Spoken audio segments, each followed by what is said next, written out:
किसान साथियों आज हम बात करेंगे ग्रीष्मकालीन मूंग की खेती के बारे में।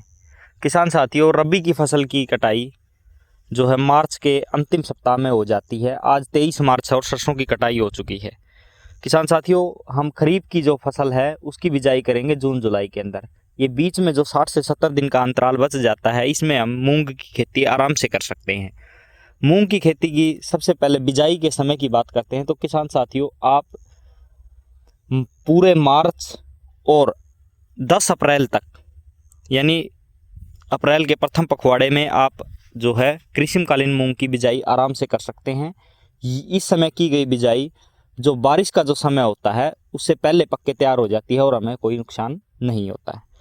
अब किसान साथियों बात करेंगे ग्रीष्मकालीन मूंग की खेती करने के लिए। सबसे पहले बात करते हैं उन्नत किस्मों की, क्योंकि जो किस्मों का चयन है वो बहुत प्रोडक्शन जो है हमारा उन्नत किस्मों के चयन पर जो है डिपेंड करता है।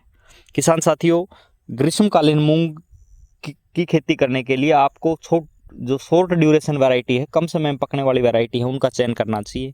किसान साथियों, सबसे जो सूटेबल वैरायटी है मूंग की ग्रीष्मकालीन खेती के लिए वो है MH 421। इसके बाद जो भारतीय दलहन रिसर्च इंस्टीट्यूट है IIPR, उसकी वैरायटी है विराट, पूसा, विशाल, पंथ मूंग 3, पंथ मूंग 4। इनकी आप जो है खेती कर सकते हैं। इन वैरायटियों का आप ग्रीष्मकालीन मूंग की बिजाई के लिए चयन कर सकते हैं। सबसे बढ़िया वैरायटी है MH 421, बढ़िया वैरायटी है, 60 से 65 दिन में पक्के तैयार हो जाती है। ग्रीष्मकालीन मूंग के लिए सबसे अच्छी वैरायटी है।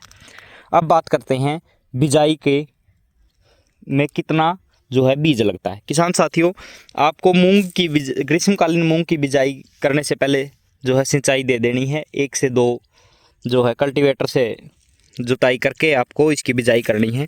बिजाई की अगर हम बात करें, ग्रीष्मकालीन में जो है बीज की मात्रा थोड़ी सी ज़्यादा रखनी पड़ती है, तो 10 से 12 kg प्रति एकड़ के हिसाब से आप बीज दर जो है रख सकते हैं, यानी 20 से 25 kg पर हेक्टेयर। और एकड़ में देखें तो 10 से 12 जो किलो बीज है वो आप प्रति एकड़ के हिसाब से बो सकते हैं। इसके बाद आपको रही बात सिंचाई की, तो आपको ग्रीष्मकालीन मूंग की बिजाई से पहले जो है सिंचाई कर देनी है। उसके बाद पहली सिंचाई 15 से 20 दिन बाद कर देनी है। और फिर क्योंकि ग्रीष्मकालीन मूंग में क्या है, पानी की थोड़ी सी ज़्यादा ज़रूरत पड़ती है, तो आपको हर 15 दिन के बाद जो है एक सिंचाई कर देनी है। किसान साथियों, इस तरीके से आप ये 60 से 70 दिन का जो अंतराल है हमारा रबी से खरीफ के बीच में, जिसे हम जायद का मौसम कहते हैं, उसके अंदर जो है मूंग की ग्रीष्मकालीन बुआई करके आप जो है अधिक मुनाफा कमा सकते हैं। एक बात किसान साथियों से शेयर करने को थोड़ा सा मैं बीच में भूल गया, रह गया, तो आप कर सकते हैं मूंग की बिजाई में जो खाद की मात्रा है वो आपको 30 से 40 kg जो है DAP लेना है और 20 किलो MOP लेना है, जिससे NPK की पूर्ति पूरी हो जाएगी। और जो खाद है हमारा फर्टिलाइज़र है उसकी एक ही डोज देनी है, कम्प्लीटली डोज जो है हमें बुआई के समय दे देनी है। ग्रीष्मकालीन मूंग की बिजाई से यानी मूंग की खेती खेत में करने से क्या है, नाइट्रोजन की इसके जड़ों में राइजोबियम पाया जाता है, जिससे नाइट्रोजन की मात्रा बढ़ जाती है।